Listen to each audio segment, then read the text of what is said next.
Saudara-saudara sekalian, apa kabar hari ini? Luar biasa. Luar biasa. Luar biasa, luar biasa di luar. Itu ya, ikut-ikut pastor banget ya.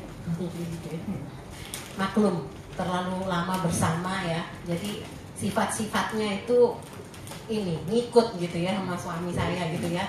Yang jelek-jelek sekarang saya dapat gitu. Dia dapat yang baik-baiknya saya. Main-main ya saudara ya. Jadi sama-sama maksudnya ya kita semakin lama bersama sebagai suami dan istri itu kadang-kadang jadi ngikut gitu gayanya gitu.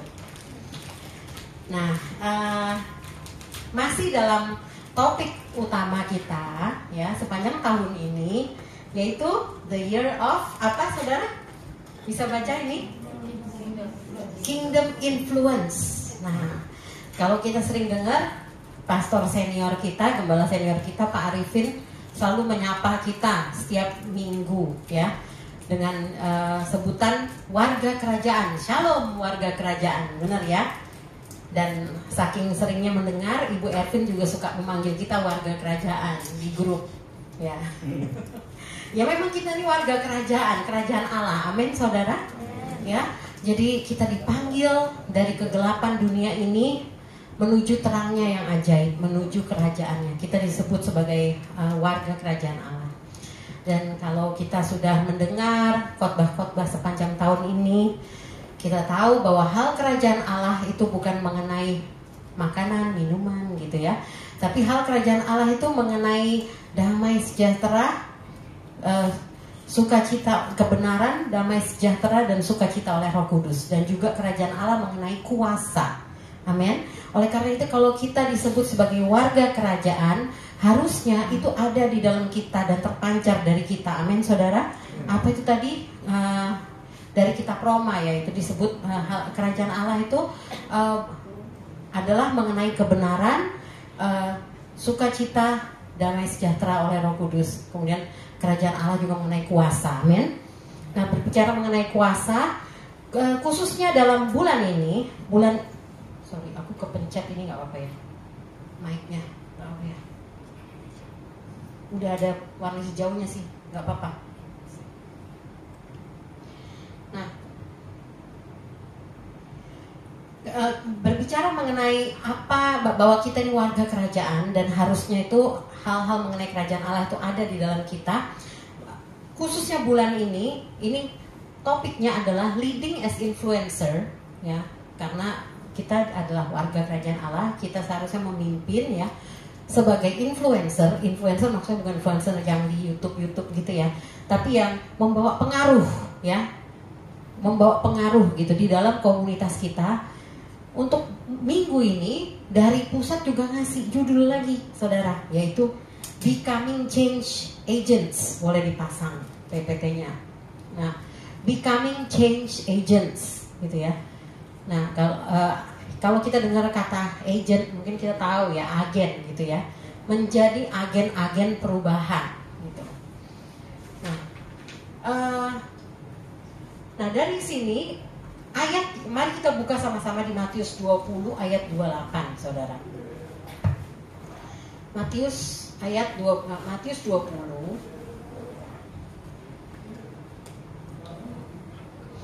Boleh dipasang seluruh ini ya. Satu perikop itu.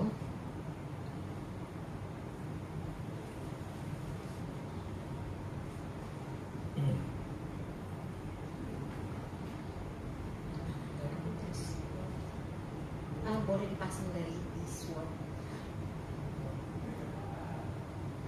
Matius 20 boleh buka ya di Alkitab saudara.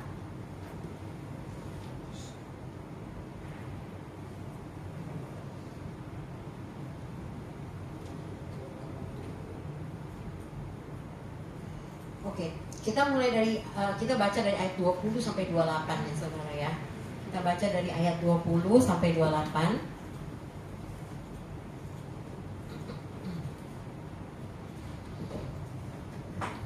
Mulai dari ayat 20 bisa dibaca oleh perempuan, yang laki-laki boleh membaca ayat yang ganjil, yang perempuan yang genap. Oke, kita Kita mulai 3, 2, 1. Perempuan dulu. Maka datanglah ibu anak-anak Zebedeus serta anak-anaknya itu kepada Yesus, lalu sujud di hadapannya untuk meminta sesuatu kepadanya. Silakan laki-laki. Yesus, apa yang kau kehendaki? Ayat 21. Oke. Mungkin satu orang yang paling keras boleh. Yang keras, jadi sama-sama ayat 21 ya. Laki-laki 3, 2, 1. Kata Yesus, apa yang kau kehendaki? Jawabnya, berilah perintah supaya kedua anakku ini boleh duduk kelak di dalam kerajaanmu, yang seorang di sebelah kananmu dan yang seorang lagi di sebelah kiri. Tapi Yesus menjawab, katanya, kamu tidak tahu apa yang kamu minta. Dapatkah kamu meminum cawan yang harus kuminum? Kata mereka kepadanya, kami dapat. Yesus berkata kepada mereka, cawanku memang akan kamu minum, tapi hal duduk di sebelah kanan atau di sebelah kiri, aku tidak berhak memberinya keberkatan. Itu akan diberikan kepada orang-orang bagi siapa Bapakku telah menyediakannya. Mendengar itu, marahlah 10 murid yang lain kepada kedua saudara itu. Yesus memanggil mereka lalu berkata, kamu tahu bahwa pemerintah bangsa-bangsa memerintah rakyat dengan tangan besi, dan pembesar-pembesar menjalankan kuasanya dengan keras atas mereka. Tidaklah demikian di antara kamu. Barang siapa ingin menjadi besar di antara kamu, hendaklah ia menjadi pelayanmu. Dan barang siapa ingin menjadi terkemuka di antara kamu, hendaklah ia menjadi hambamu. Sama seperti anak manusia, datang bukan untuk dilayani, melainkan untuk melayani dan untuk memberikan nyawanya menjadi tebusan bagi banyak orang. Oke, ayat kuncinya ada di ayat ke-28 ya saudara ya. Terima kasih tadi sudah sama-sama baca. Sama seperti anak manusia datang bukan untuk dilayani, melainkan untuk melayani dan untuk memberikan nyawanya menjadi tebusan bagi banyak orang. Nah, di sini kalau kita baca dan simak tadi, ini ada anak ibu-ibu datang ya. Nah, ibu-ibu ini punya anak, jadi ibu-ibu dari anak Zebedeus gitu ya, anak ibu dari anak Zebedeus ya kan, di ayat 20. Datanglah ibu anak-anak Zebedeus. Nah, kita tahu kalau anak-anak Zebedeus itu adalah murid Yesus. Ada 2 orang murid Yesus disebut anak-anak Zebedeus, artinya bapaknya namanya Zebedeus gitu ya, yaitu Yakobus dan Yohanes. Nah, ibunya datang gitu pas ada Yesus gitu, mungkin dekat tempatnya dia gitu ya. Dia datang kan, anak-anakku udah ngikut Yesus nih, jadi murid Kristus, jadi murid Yesus gitu kan ya. Nah, ikut Yesus kemana-mana gitu, melayani. Dan ibunya tiba-tiba datang. Terus habis itu ibunya bilang, Tuhan, nanti kelak kalau kerajaanmu ya didirikan gitu ya, bolehlah anak-anakku ini dapat tempat spesial gitu, tempat kehormatan di kanan dan kiri Kristus. Ibu ini bilang gitu.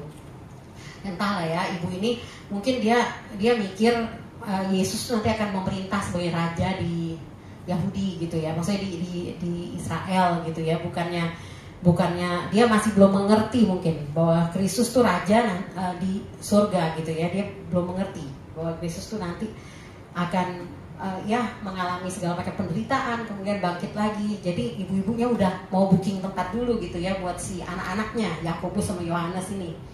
Nah, kemudian Yesus menjawab, kalau kita lihat ke berikutnya, dia jawab gitu ya. Dan kemudian akhirnya karena ibu ini minta demikian ke Yesus, dan dikatakan sih bukan ibunya doang sih. Datanglah ibu anak-anak Zebedeus serta anak-anaknya. Berarti si Yakobus Yohanes itu kepada Yesus gitu, minta gitu hal itu ya. Terus akhirnya mereka dikeselin kan sama murid-murid yang lain gitu. Mungkin murid-murid lain marah, kamu hakmu apa gitu loh. Orang mungkin Simon Petrus yang dipilih pertama kali oleh Yesus bilang gini, aku aja yang pertama dipilih oleh Yesus nggak berani minta kayak gitu, kok kamu beraninya sih, kok nggak malu sih gitu, mungkin si Petrus bilang gitu ya. Akhirnya mereka akhirnya Yesus menjawab mereka gitu ya, memberikan pengertian pada mereka bahwa pemimpin versi dunia ini beda dengan pemimpin sejati gitu. Kalau pemimpin sejati, pemimpin yang benar itu melayani. Yesus berkata demikian kan ya, bahwa ayat 25, pemerintah bangsa-bangsa memerintah rakyatnya dengan tangan besi dan pembesar-pembesar menjalankan kuasanya dengan keras atas mereka. Tidaklah demikian di antara kamu. Barang siapa ingin menjadi besar di antara kamu, hendaklah ia menjadi pelayanmu. Di sini Kristus jelaskan ke mereka pemimpin versi dunia itu beda sama pemimpin versi pemimpin yang sejati begitu. Jadi pemimpin sejati itu seperti Yesus gitu ya. Dia datang bukan untuk dilayani, melainkan untuk melayani. Di ayat 28 berkata melayani sampai tuntas. Bahkan Yesus tuh sampai selesai gitu ya. Oleh karena itu di atas kayu salib Yesus berkata kata-kata terakhir yang dia katakan, sudah selesai. Itu artinya dia tuntas selesai mengerjakan kehendak daripada Bapaknya gitu. Dan itulah pemimpin yang sejati, tidak setengah jalan, tidak setengah-setengah gitu ya. Dia orang demikian itu yang baru disebut pemimpin sejati, yang mampu membawa pengaruh, dampak bagi orang lain gitu ya. Kita itu contohnya ya, Yesus Gembala Agung kita. Membawa orang lain menjadi orang-orang yang ditebus.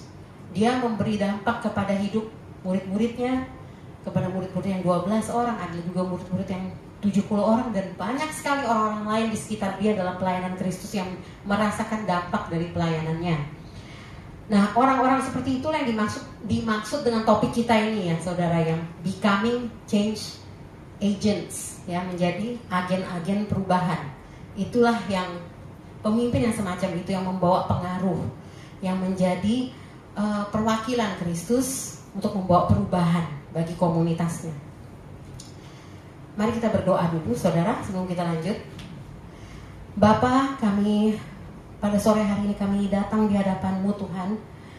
Kami rindu untuk mendengarkan firman-Mu. Kami buka hati dan telinga rohani kami ya Tuhan untuk mendengar, menerima firman-Mu pada sore hari ini Tuhan.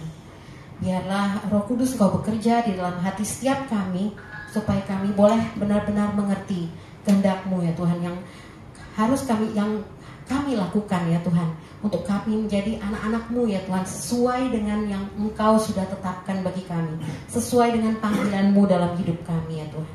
Terima kasih ya Bapa, dalam nama Yesus kami berdoa, amin. Nah, kalau kita mengenai change agents ya, becoming change agents, agent itu apa sih? Agen itu apa? Saya coba lihat kata agen gitu ya. Kalau sepintas di bahasa Indonesia mungkin nggak terlalu dalam gitu artinya ya. Kita tahu ada agen aqua gitu ya, ada agen galon, kalau kita pesen galon gitu kan ya, agen surat kabar gitu ya. Nah, agen itu sebenarnya apa? Kalau menurutnya Kamus Besar Bahasa Indonesia KBBI, agen adalah seseorang atau badan usaha yang ditunjuk dan diberikan wewenang atau kuasa untuk mewakili serta bertindak atas nama badan usaha lainnya. Di sini ada kata kuncinya tuh wewenang dan kuasa. Diberikan wewenang dan kuasa untuk mewakili, bertindak atas nama badan usaha lainnya. Nah, ada salah satu, banyak sebenarnya arti daripada agen, tapi yang saya angkat di sini adalah yang contohnya tuh kayak agen asuransi. Agen asuransi itu kan dia bertindak, dia memiliki wewenang bertindak atas nama perusahaannya. Dia bisa closing gitu ya. Kalau dapat nasabah, ada yang mau beli asuransinya dia bisa closing, dia punya kuasa untuk closing gitu kan.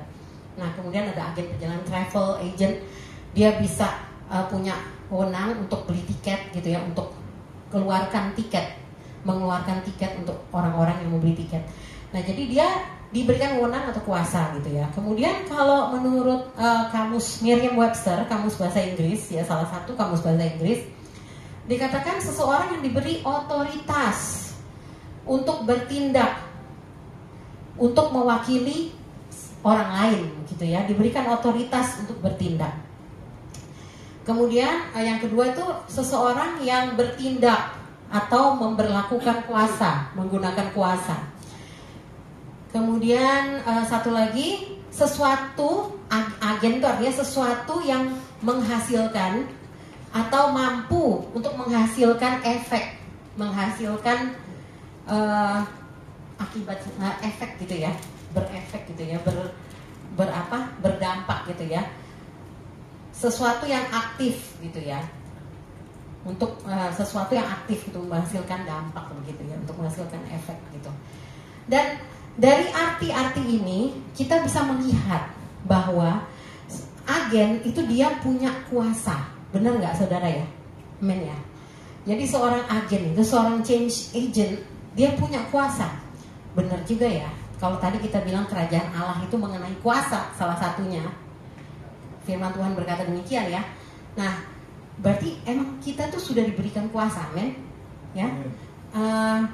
Ada lagu berkata, ku diberi kuasa, gitu ya. Emang benar sih itu lagunya Alkitabiah artinya ya. Jadi di firman Tuhan juga ada di salah satu di bagian firman Tuhan berkata bahwa kuasa yang diberikan kepada kita itu adalah kuasa yang sama yang digunakan Allah untuk membangkitkan Kristus dari kematian. Jadi ketika kita masuk ke dalam kerajaannya, menjadi warga kerajaannya, kita memperoleh kuasa itu. Kuasa untuk apa? Untuk menjadi perwakilan daripada kerajaannya. Amin, saudara. Untuk membawa dampak, untuk membawa pengaruh gitu. Itu arti-arti daripada agen. Ini sejalan saudara sebenarnya dengan firman Tuhan dari awal kejadian ya. Kalau kita lihat di Kejadian 1 ayat 26, memang itu blueprintnya Tuhan untuk manusia. Memang itu maksud Tuhan untuk manusia. Manusia diciptakan untuk berkuasa. Kalau kita lihat di Kejadian 1 ayat 26, next. Dikatakan, baiklah kita, di sini Tuhan berkata ya, baiklah kita menjadikan manusia menurut gambar dan rupa kita supaya mereka berkuasa atas segala makhluk di bumi ini. Ya, kalau orang mau jadi agent of change, mau membawa dampak, mau berefek, itu harus punya kuasa emang. Artinya kuasa yang kita punya itu harus digunakan gitu saudara. Nah, ini emang Tuhan yang mau. Tujuan Tuhan menciptakan manusia itu untuk berkuasa. Amin, saudara. Tolong, saudara boleh katakan pada diri Anda sendiri ya. Boleh bersuara gitu ya. Tuhan menciptakan aku untuk berkuasa. Coba bilang gitu. Berkuasa. Amin. Nah, nextnya kita lihat. Jadi kita sebagai warga kerajaan, agentnya Tuhan ya, agen-agen perubahan itu, keberadaan kita dengan kuasa yang kita punya mengubah orang-orang sekitar kita menjadi lebih baik. Amin. Karena itu kan ya panggilan Kristus ya, amanat agungnya sebelum Kristus naik ke surga, ia berkata bahwa pergi jadikanlah semua bangsa muridku. Itu yang Kristus katakan kepada murid-muridnya. Oleh karena itu dengan kuasa yang kita punya, kita mengubah orang-orang sekitar kita menjadi lebih baik, menjadi orang-orang yang mengenal Kristus. Keberadaan kita membawa pertobatan bagi orang-orang yang sekitar kita.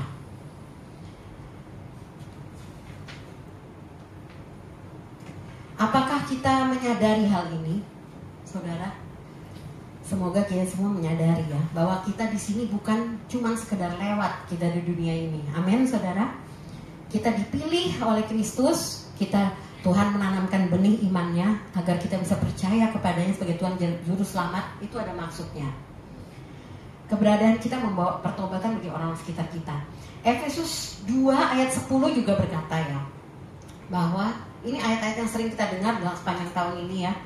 Kita ini buatan Allah, diciptakan dalam Kristus Yesus untuk melakukan pekerjaan baik yang dipersiapkan Allah sebelumnya. Ia mau supaya kita hidup di dalamnya. Jadi dulu di awal Allah menciptakan manusia untuk berkuasa atas semua makhluk di bumi. Kemudian ketika manusia jatuh di dalam dosa, hubungan antara Allah dan manusia pun terputus gitu ya. Dan kemudian datanglah Kristus untuk menebus manusia sehingga kita bisa memiliki hubungan kembali dengan Allah. Dan kita diciptakan kembali, dilahirkan baru di dalam Kristus kembali untuk kembali lagi ke blueprint awal, yaitu untuk melakukan pekerjaan baik yang Allah persiapkan sebelumnya di Efesus 2 ayat 10. Nah, pekerjaan yang baik tuh banyak banget ya, yang Tuhan sudah sediakan untuk kita lakukan tuh banyak sekali, yang Tuhan sudah rancangkan untuk kita lakukan. Tapi yang terbaik tentunya ya amanat agung itu, pergi jadikan semua bangsa ini muridku. Jadi semua perbuatan baik yang kita lakukan itu tujuannya adalah membawa orang lain menjadi mengenal Kristus, membawa orang lain untuk mengenal Kristus. Orang-orang sekitar kita, komunitas kita, di mana Tuhan tempatkan kita, itu tidak ada yang kebetulan. Amin, saudara. Meskipun mungkin kelihatannya remeh, mungkin ada yang pikir, aku kan nggak seperti dia ya, yang berkhotbah di depan ribuan orang gitu. Aku cuma ibu rumah tangga, misalnya begitu. Tapi yang Tuhan percayakan kepadamu saat itu tidak, yang penting tuh bukan kuantitas ya, tapi kualitas gitu. Bagaimana apa yang Tuhan percayakan itu kita kerjakan dengan sebaik-baiknya. Kita setia gitu. Pekerjaan yang Allah berikan kepada kita, jemaat di gereja, keluarga di rumah. Keluarga juga jangan lupa ya saudara. Kadang-kadang orang terlalu hebat gitu ya, terlalu banyak mengerti firman Tuhan, terus lupa komunitas yang terkecil, yaitu keluarganya sendiri dulu. Dengan suami, istri, dengan anak-anak, anak-anak dengan orang tua gitu ya. Jadi kita mulai gitu menjadi berkat bagi orang-orang yang ada di sekitar kita. Nah, tapi dunia ini seperti kita ketahui ya, dan firman Tuhan berkata bahwa dunia ini sedang menuju kehancurannya, kebinasaannya gitu ya, karena dunia ini semakin jahat, bukan semakin baik, saudara. Nah, bagaimana kita menjadi agen perubahan di tengah dunia yang korup ini? Korup itu artinya udah rusak ini, dunia yang semakin jahat hari demi hari. Kalau kita dulu mungkin sering mendengar ya, di USA gitu ya, di Amerika, jahat, parah ya di sana ya, ada kejadian ini, ada kejadian itu gitu ya. Kita lihat bagaimana mungkin free sex di USA, bagaimana di sana tuh LGBT berkembang dengan ini pesat gitu ya. Tapi sekarang pun di Indonesia sudah semakin begitu gitu ya, sudah semakin marak begitu hal-hal yang mungkin dulu kita lihat di Indonesia nggak ada gitu, atau kita nggak tahu mungkin ya, nggak ketahuan gitu. Nah sekarang itu semakin marak begitu. Jadi dunia ini sedang semakin jahat gitu. Nah, bagaimana kita ini bisa sesuai dengan kehendak Allah ini menjadi agen-agen perubahan, membawa dampak gitu, membawa pengaruh. Sama aja ya saudara ya, cuma bahasa aja sebenarnya. Membawa pengaruh gitu di tengah dunia yang bertambah jahat ini. Saya pakai kata korup ya tadi ya. Next, Ben. Kata korup ini kalau diterjemahkan bahasa Indonesia yang tepat itu bejat gitu ya saudara. Dunia yang tambah bejat ini gitu. Nah, sebenarnya ini yang paling tepat. Jadi kalau dunia, kita tahu dunia ini ajarannya sangat bertolak belakang dengan Alkitab ya. Kalau dunia ini mementingkan me, aku, saya yang harus diuntungkan. Ada slogan kan di dunia ini sekarang, you do you gitu. Yang penting kamu happy, lakuin aja. Yang penting apa kata hatimu, lakuin aja gitu. Gak usah pikirin orang lain bilang apa gitu kan ya. Yang enak buat saya apa, kenyamanan saya yang terpenting. Nah, bila ada waktu istirahat, pertama yang manusia pikirkan kenyamanannya dulu. Waduh, ini aku yang udah capek, aku harus ini santai dulu, apa segala macam gitu ya. Jarang gitu. Mungkin kita nggak mungkin pertama kali yang di benaknya manusia, benak kita itu bukan kayak langsung inget, kita ada waktu, kita melayani yuk, yang ini yuk, melayani ke situ yuk gitu. Mungkin pertama yang kita pikirkan tuh yang enak buat saya deh, aku mau istirahat dulu lah, mau santai dulu gitu mungkin gitu ya. Nah, tapi itu kita semua proses, amin saudara. Bukan berarti kita nggak boleh istirahat ya saudara ya. Tuhan pun menyuruh kita tuh harus istirahat ya. Buktinya dia katakan 6 hari kamu bekerja, 1 hari kamu istirahat gitu. Itu pun adalah kehendak Tuhan gitu. Nah kemudian jadi beda ya dunia ini dengan dunia ini dengan apa yang diajarkan oleh Kristus gitu. Tapi kita semua orang percaya diajar untuk seperti Yesus. Kayak tadi firman Tuhan yang kita baca, Kristus yang datang untuk melayani, bukan untuk dilayani.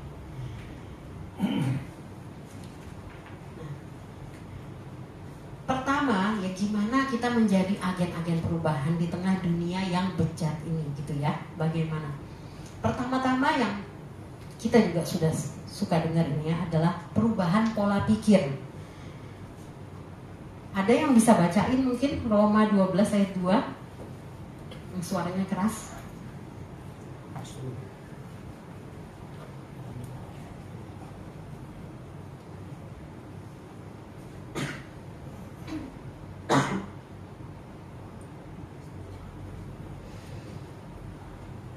Ada Roma 12 ayat 2. Roma 12 ayat 2.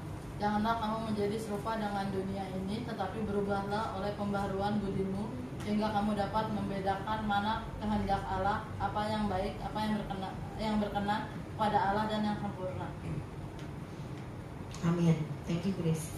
Nah, Roma 12 ayat 2 berkata janganlah kamu seperti dunia ini, tapi berubahlah oleh pembaharuan budimu. Janganlah kamu jadi serupa dengan dunia ini. Nah, kalau dunia ini mengajarkan yang penting aku nyaman, yang penting aku terpenuhi kebutuhannya. Nah, di mana kita harus berubah itu pola pikir itu. Pola pikir kalau kita masih berpikir seperti itu ya, kita harus berubah gitu ya. Kita harus datang untuk melayani. Amin. Ada untuk apa aku datang ke gereja? Coba kita bisa renungkan itu ya. Kemarin di Komsel ada pertanyaan itu. Coba kita renungkan lagi, untuk apa aku datang ke gereja? Untuk apa aku ada? Untuk apa aku ditebus? Coba, apakah aku ditebus hanya supaya aku nanti masuk surga? Atau aku ditebus supaya aku bisa bergabung di gereja? Paling enggak aku bisa ke gereja seminggu sekali, sudah selesai deh tugasku gitu ya, udah cukup. Nah, aku datang ke gereja untuk apa? Untuk dihormati mungkin, atau aku datang ke gereja untuk apa? Atau kita datang gereja untuk melayani gitu. Nah, di situ perlu, kalau kita masih ada untuk aku gitu ya, motivasinya untuk saya nyaman, untuk saya ini, untuk saya semakin untuk saya baik-baik aja. Atau mungkin ada gereja-gereja yang diajarkan kalau kamu datang gereja pasti Tuhan berkati gitu, supaya aku diberkati makanya aku datang gereja gitu ya. Nah, jadi itu perlu ada perubahan pola pikir, saudara. Pertama itu, untuk kita bisa menjadi agen-agen perubahan di dunia yang bejat ini, gitu ya. Nah, ini kita pastiin dulu nih, kita tahu ini panggilan Tuhan untuk kita melayani, amin. Saudara coba katakan pada dirimu sendiri, aku ada untuk melayani, bukan untuk dilayani. Ya, mungkin sebagian kita sudah tahu gitu ya, tapi mungkin sebagian belum sadar sepenuhnya gitu. Kenapa? Ya, karena ya mungkin pertumbuhannya masih proses gitu ya. Kita biasanya yang egois, yang masih ingin untuk dirinya sendiri itu biasanya bayi ya saudara ya. Kayak BK gitu ya tadi, dia nggak peduli, yang penting dia have fun, lari-lari, dia nggak peduli orang-orang juga lagi nyanyi, lagi mau itu, dia mungkin juga belum terlalu ngerti gitu ya. Nah, terus kalau dia mau apa langsung aja gitu ya, langsung minta, nggak lihat keadaan, langsung aja, kalau nggak dapet nangis. Nah, itu bisa aja ya masih Kristen baby gitu ya, masih baby Kristen gitu. Nah, tapi kita semua pada saat kita terima Yesus, pada saat kita lahir baru, dikatakan firman Tuhan katakan Tuhan memberikan kita hati yang baru. Amin, saudara. Yang mungkin sebelumnya egois, sekarang kita bisa memikirkan orang lain. Kita pengen orang lain juga merasakan apa yang kita miliki ini, kebenaran yang ada dalam kita. Maksudnya penebusan, damai sejahtera, sukacita yang kita miliki dalam Kristus, kita juga ingin orang lain merasakan. Nah, mungkin yang sebelumnya terpusat pada masalah diri sendiri, ini ada cerita nih ya, ada ibu-ibu cerita sama kita gitu beberapa waktu lalu. Ada seorang ibu bilang, dia sebelum kenal Yesus, dia tuh benar-benar kayak dia merasa dia kerja keras, dia tolongin semua keluarganya, dia harus tolongin semua keluarganya, tapi dia juga mengalami sakit. Terus dia berkata, kenapa hidupku kok malang banget gitu ya? Aku udah sakit, masih keluarga-keluarga yang lain berharap aku yang tanggung mereka dan lain-lain.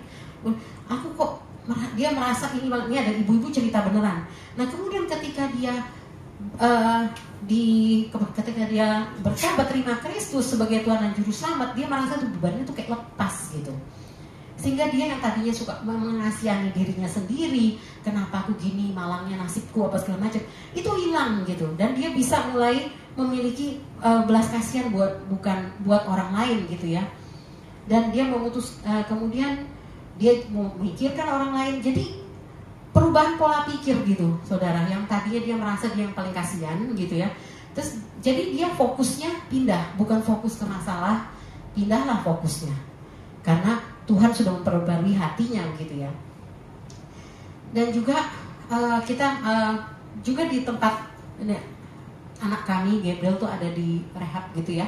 Di tempat rehabnya gitu yang pengerja itu kebanyakan tuh alumni dari tempat rehab itu gitu. Kebanyakan begitu. Jadi mereka yang tadinya itu mungkin memikirkan dirinya sendiri gitu ya. Yang penting aku kenyamanan aku apa segala macam. Mereka merubah hidupnya, memutuskan memberi hidupnya melayani di tempat situ. Jadi banyak sekali orang-orang yang dulu itu alumni dari situ gitu. Mungkin kerelaanmu melayani gitu ya. Kita tahu Yesus dia melayani sampai tuntas gitu ya, memberikan hidupnya begitu. Mungkin kerelaan kita melayani itu belum sebesar orang lain, mungkin gitu.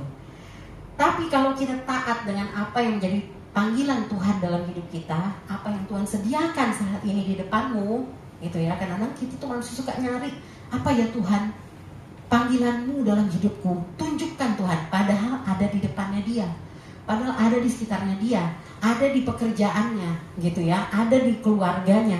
Tuhan panggil dia untuk menjadi berkat di situ. Nah, tapi kalau kita taat apa yang Tuhan panggil kita sediakan bagi kita, maka pasti kapasitas kita akan semakin diperbesar. Amin, saudara. Bila engkau setia pada perkara yang kecil, Allah akan mempercayakan kepadamu perkara-perkara yang besar. Amin. Jadi di situ pertama-tama kita perlu menyadari bahwa kita nih dipanggil untuk melayani, bukan untuk kesenangan diri kita sendiri, gitu ya, saudara ya. Dan bahkan Kristus juga berkata di Yohanes 4 ayat 34. Next.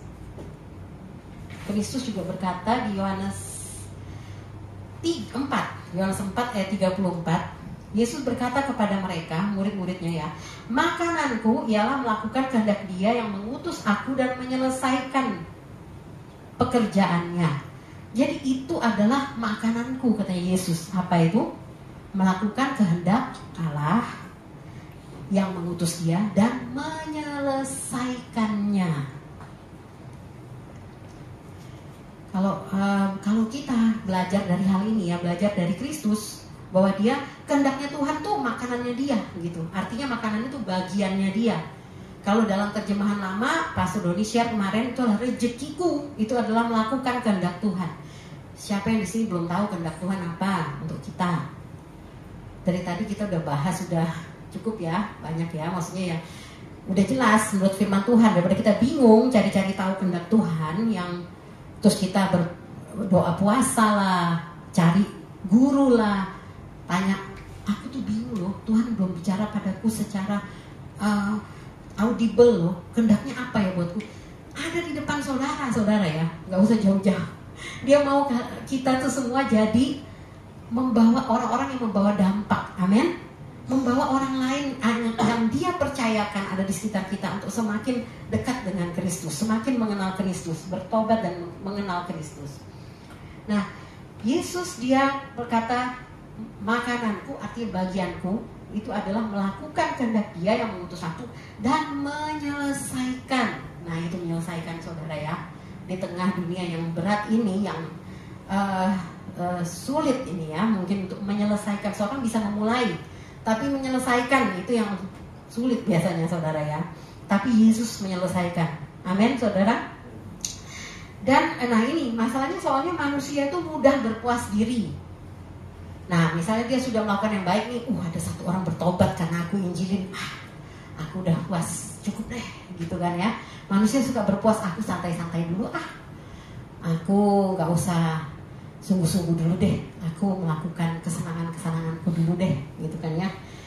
Aku udah bawa jiwa loh gitu kan ya. Nah jadi manusia tuh mudah berpuas diri, sudah melakukan sesuatu yang baik, puas, terus berhenti gitu ya. Kalau udah berhenti udah susah deh, kapan mau mulai lagi gitu. Udah jadi tapi Tuhan kita itu tidak puas dengan yang seperti itu, saudara ya. Bukan berarti konotasinya jelek ya, puas enggak. Karena Allah kita tuh tahu talenta yang diberikan kepada kita, panggilannya Dia kepada kita itu belum selesai gitu loh ya. Kita masih proses untuk terus gitu ya. Dia mau, Tuhan tuh mau setiap kita mencapai panggilan kita sesuai karunia yang Dia percayakan kepada kita. Tuhan tuh mau kita tuh maksimal. Amin saudara. Jangan cepat berpuas diri. Oh aku udah sering aku udah sering berbuat baik gitu ya. Udahlah puas lah, udah cukup. Manusia tuh gampang puas gitu ya. Terus ya udahlah ya, kamu udah melakukan hal yang baik gitu, good job. Udah stop. Padahal nggak bisa begitu ya saudara ya. Ini adalah nanti kalau kita selanjutnya kita akan baca, ini adalah pertandingan, perlombaan gitu loh. Hidup kita sebagai orang Kristen itu perlombaan gitu loh. Yang nanti endingnya, akhirnya garis finishnya itu pada saat kita dipanggil oleh Tuhan. Apakah kita tetap kuat sampai akhir, tetap berdampak terus sampai akhir? Saya dengar istilah dari Bu Helen, mungkin dia dapat dari gerejanya. Apakah yang penting tuh finishing well gitu ya.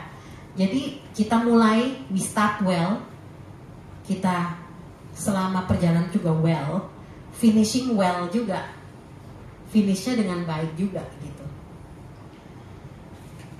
Jadi yang pertama itu ya, bagaimana kita menjadi agen perubahan di tengah dunia yang bejat ini gitu ya. Yang pertama adalah perubahan pola pikir kita. Kita harus benar-benar sadar bahwa itu adalah memang panggilan kita, bagian kita gitu. Melakukan kehendak Dia itu adalah bagian kita. Nah kemudian yang kedua, saudara, yang kedua ya, bagaimana kita menjadi agen perubahan itu ya. Dari Ibrani 12 ayat 1, boleh kita buka terus kita baca masing-masing aja, nggak apa-apa, nggak usah dibuka di sini ya. Seperti tadi sempat saya singgung bahwa hidup kita ini adalah perlombaan. Kalau bahasa Indonesia perlombaan ya, perlombaan saya konotasinya kayak lomba 17-an gitu, sebenarnya enggak sih. Kalau dalam bahasa Inggrisnya itu running, jadi kayak lari gitu loh, pertandingan lari gitu ya. Nah kalau di bahasa Indonesia pakai kata perlombaan gitu ya. Perlombaan mungkin orang mikirnya 17-an gitu ya, makan kerupuk atau apa gitu. Enggak gitu ya. Ibrani 12 ayat 1 berkata, karena kita mempunyai banyak saksi bagaikan awan yang mengelilingi kita.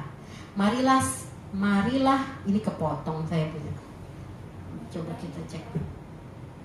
Ibrani 12 ayat 1. Karena kita mempunyai banyak saksi bagaikan awan yang mengelilingi kita, marilah kita menanggalkan semua beban dan dosa yang begitu merintangi kita dan berlomba dengan tekun dalam perlombaan yang diwajibkan bagi kita. Nah, ini tadi Eca ada sebut tuh, Tuhan memampukan agar kita bisa meninggalkan semua dosa-dosa kita gitu dan fokus kepada Tuhan. Kalau nggak salah secara ini seperti itu ya, garis besar ya, saya lupa kata-kata tepatnya. Nah, kedua, bagaimana kita menjadi agen-agen perubahan ya di dalam dunia yang korup ini, dunia yang bejat ini. Dikatakan kita menanggalkan segala rintangan, menanggalkan hal-hal yang merintangi kita gitu ya. Hal-hal yang merintangi kita disebut beban dan dosa gitu ya. Beban dan dosa itu kita tanggalkan. Seperti orang yang mau lari, dia kan pasti pakai baju yang gak berat gitu ya, untuk dia lari, bener gak? Biasanya sprinter tuh celana juga pendek banget gitu ya, bahannya juga tipis, mungkin yang kayak baju renang gitu apa gimana. Jadi mereka lari juga gak ada yang embel-embelnya gitu yang bikin mereka jadi slow gitu. Nah Jadi dan dikatakan, marilah kita menanggalkan semua hal yang merintangi kita itu, beban dan dosa gitu merintangi kita. Nah ini penting saudara ya, untuk kita bisa menjadi agen-agen perubahan. Kita tanggalkan segala beban, tanggalkan dosa gitu ya. Kalau dosa ini udah memang ya udah mungkin kita semua tahu ya saudara, tapi boleh kita ingatkan lagi pada sore hari ini, dosa itu bukan hanya merusak hubungan kita dengan Allah saudara ya, tapi dosa itu juga merusak hubungan kita dengan sesama manusia. Pasti ngefek gitu loh. Kalau berdosa itu pasti jadi beban gitu ya, kitanya yang jadi beban gitu ya buat orang gitu ya. Nah kita juga beban buat diri kita sendiri. Nah jadi kadang-kadang kalau dosa, aku kan dosa pada diriku sendiri kan ya, maksudnya nggak ada yang tahu, nggak mengganggu orang lain gitu ya. Tapi jangan gitu, jangan ini saudara, nanti secara nggak sadar itu pasti ada efeknya gitu. Karena dosa itu bukan hanya merusak hubungan dengan Allah, tapi merusak juga hubungan kita dengan sesama manusia. Nanti aku fine, aku sendiri kok ini dosa, nggak ada yang tahu, aku nggak ganggu orang, aku dosa sendiri gitu. Tapi nanti tiba-tiba ada temennya komplain, keluarganya komplain, ini kok dia begini ya, ini kok dia sekarang begini ya gitu kan ya. Ini dia mengganggu banget nih, misalnya karena jadi efek gitu kan, karena dia berdosa, jadi hidupnya nggak benar, mengganggu misalnya dia kuliah, mengganggu kuliahnya, misalnya dia bekerja, mengganggu pekerjaannya karena dia pusing sendiri dengan dosanya gitu ya.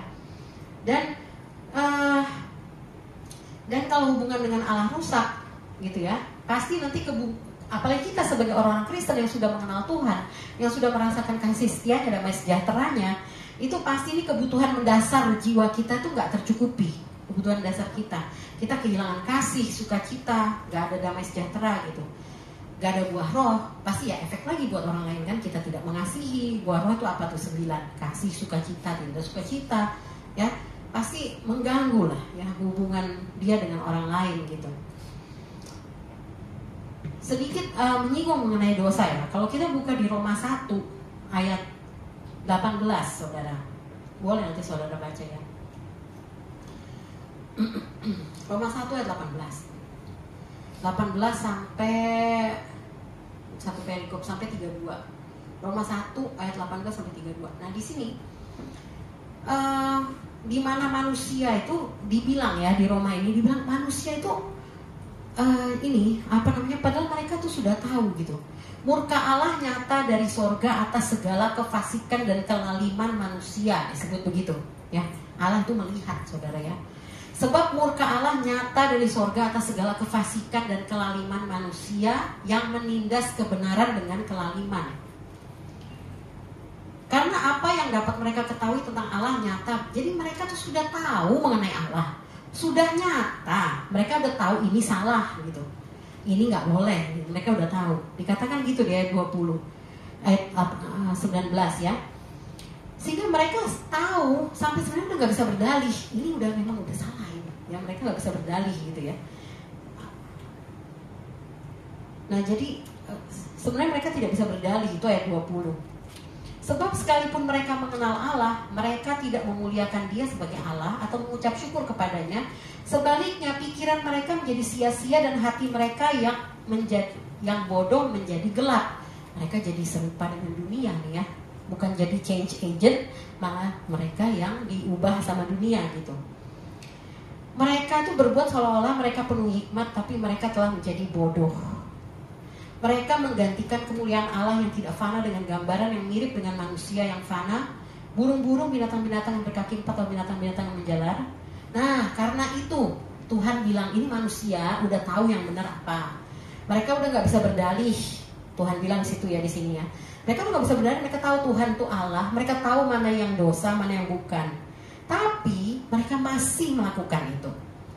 Sehingga Allah menyerahkan mereka kepada Allah. Gini loh, Allah biarin sono berdosa sono gitu, dibiarin sama Tuhan gitu ya.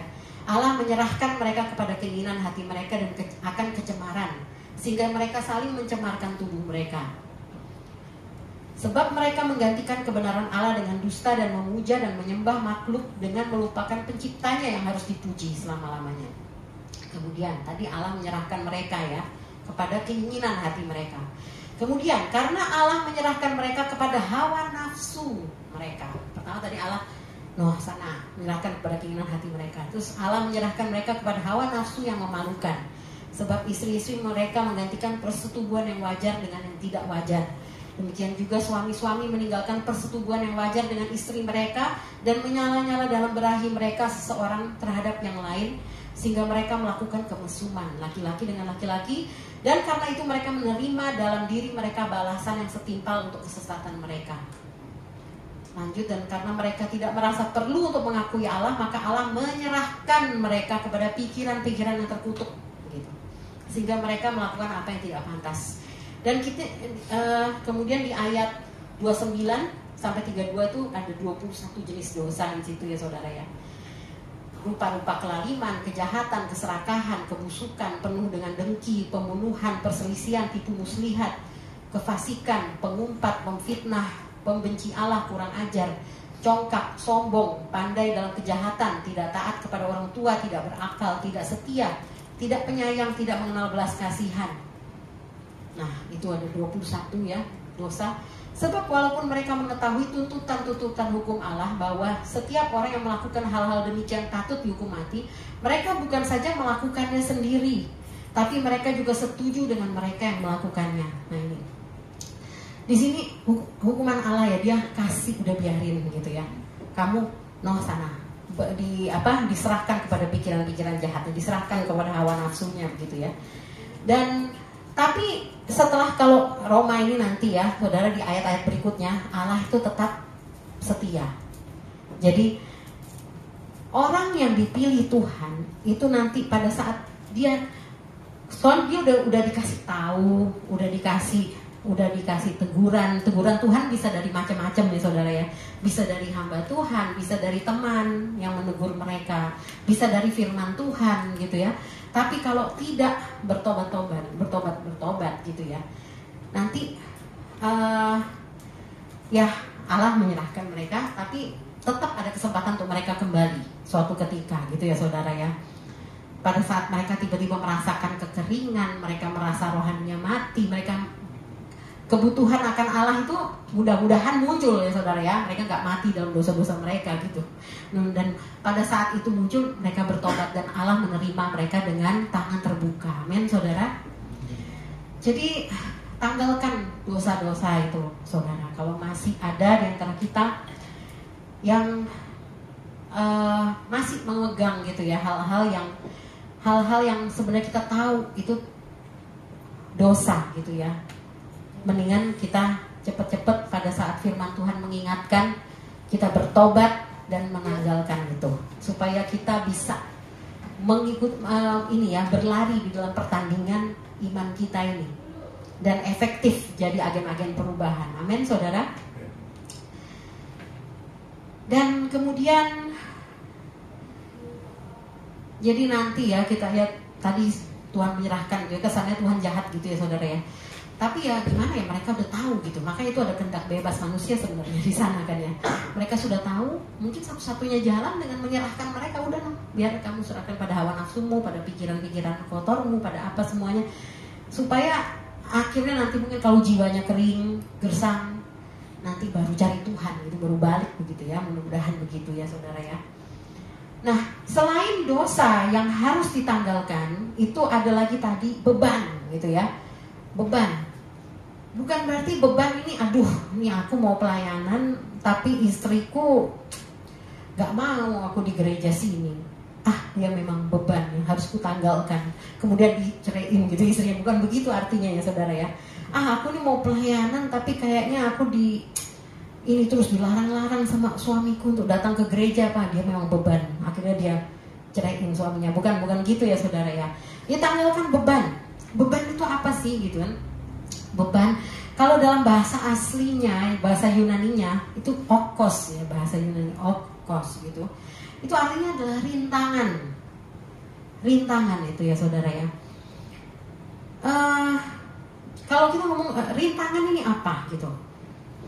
hal-hal saudara, hal-hal yang menjadi beban bagi kita itu, yang menjadi rintangan bagi kita itu, hal-hal yang kayak gini nih, yang kita suka nanya gitu ya, ini dosa nggak ya, ini boleh nggak ya, gitu ya, terus tanya ke pastor, kalau kayak gini kan di Alkitab kan nggak disebut sebagai dosa, berarti boleh dong pastor. Nah, hal-hal yang seperti itu tuh ya, nah itu disebut sebagai beban saudara, sebagai rintangan gitu ya. Pertandingan iman kita ini tidak kita jalani dengan bertanya, ini dosa nggak ya? Ini boleh nggak ya? Gitu ya. Di Alkitab kan nggak ada gitu kan ya. Jadi nggak apa-apa lah, aman lah. Tapi saudara, kalau hal itu menjadi rintangan, merintangi kita untuk semakin mengasihi, merintangi kita untuk semakin hidup kudus, merintangi kita untuk bertumbuh dalam iman kita, merintangi kita untuk semakin rendah hati, merintangi kita untuk semakin sabar, maka itu namanya beban, saudara ya, yang perlu kita tanggalkan. Siap nggak saudara? Ya, kadang-kadang itu yang membuat kita enak mungkin ya. Nggak, di Alkitab nggak tulisannya sih dosa nih, gitu kan ya. Nah, daripada kita, caranya gini saudara, daripada kita bertanya dosa nggak ya kalau kayak gini, apa boleh seperti ini, gitu ya? Apa boleh segitu, gitu ya? Nah, daripada kita nanya seperti itu, pertanyaan kita baiknya seperti ini saudara, diubah. Apakah ini mendukung pertandingan iman kita? Apakah ini semakin membuatku serupa dengan Kristus? Boleh pertanyaan kita diganti gitu ya saudara ya, kalau kita bingung gitu ya. Nah, hal-hal seperti itu saudara kita tanggalkan, supaya kita bisa, tadi firman Tuhan berkata, nah, supaya kita bisa tanggalkan semua itu dan kita lari dengan ketekunan, disebut dengan tekun ya, berlomba dengan tekun dalam perlombaan yang diwajibkan bagi kita. Nah, kata wajib ini mungkin sebagian orang nggak suka ya, tapi memang itu saudara ya, kita dilahir barukan di dalam Kristus untuk berbuat baik, untuk menjadi dampak. Itu kita diciptakan untuk berkuasa, membawa dampak. Memang itu kita diciptakan untuk itu saudara.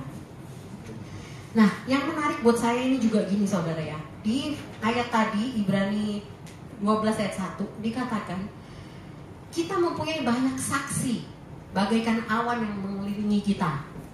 Nah, pertama saya mikir ayat ini, oh karena banyak orang melihat kita, menyorot kita ya. Sebagai kita orang Kristen, bener kan ya, emang bener sih ya. Kita orang Kristen langsung orang lihat, orang Kristen ngapain tuh kalau ada masalah gini, dia orang Kristen, dia ngapain tuh, responnya gimana. Mungkin ada sebagian kita yang mengalami itu ya, mungkin kita ada di lingkungan yang banyak orang yang non Kristen gitu ya, terus mereka semua menyorot kita. Nah, bisa begitu ya.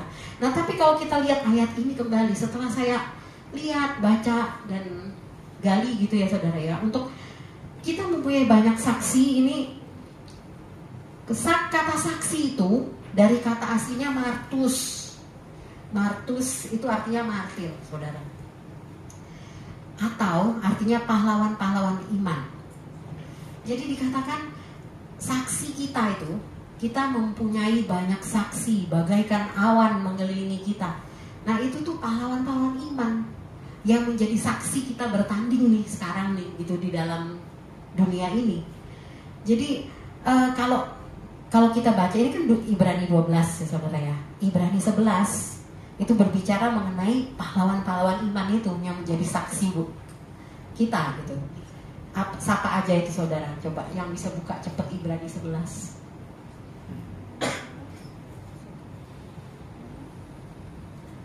Ibrani 11 itu menceritakan banyak pahlawan-pahlawan iman ya. Habel di ayat 4, karena iman Habel telah mempersembahkan kepada Allah korban yang lebih baik daripada korban Kain. Bla bla bla gitu ya. Kemudian ayat 5, karena iman Henok terangkat supaya ia tidak mengalami kematian. Kemudian ayat 6, ayat 7, karena iman Nuh dengan petunjuk Allah tentang sesuatu yang belum kelihatan dengan taat mempersiapkan bahtera untuk menyelamatkan keluarganya. Karena iman ayat 8, Abraham taat ketika ia dipanggil untuk berangkat ke negeri yang akan diterimanya menjadi milik pusakanya. Kemudian karena iman ia juga Abraham dan Sarah beroleh kekuatan untuk menurunkan anak cucu walaupun usianya sudah lewat. Di dalam iman mereka semua ini telah mati sebagai orang-orang yang tidak memperoleh apa yang dijanjikan itu, tapi yang hanya melihat dari jauh, melihatnya dan melambai-lambai kepadanya dan yang mengakui. Nah, orang-orang ini pahlawan-pahlawan iman ini saudara yang menjadi saksi kita, amin. Jadi mereka ada di sepanjang perjalanan iman kita. Kita udah belajar ya mengenai mereka semua ini. Seolah-olah mereka berkata begini saudara ya. Soalnya mereka tuh kayak supporter-supporternya kita gitu. Seolah mereka tuh berkata seperti ini. Dengan iman kami sudah menyelesaikan perlombaan ini atau pertandingan iman ini. Kamu juga bisa. Amin saudara. Jadi mereka adalah saksi-saksi kita gitu.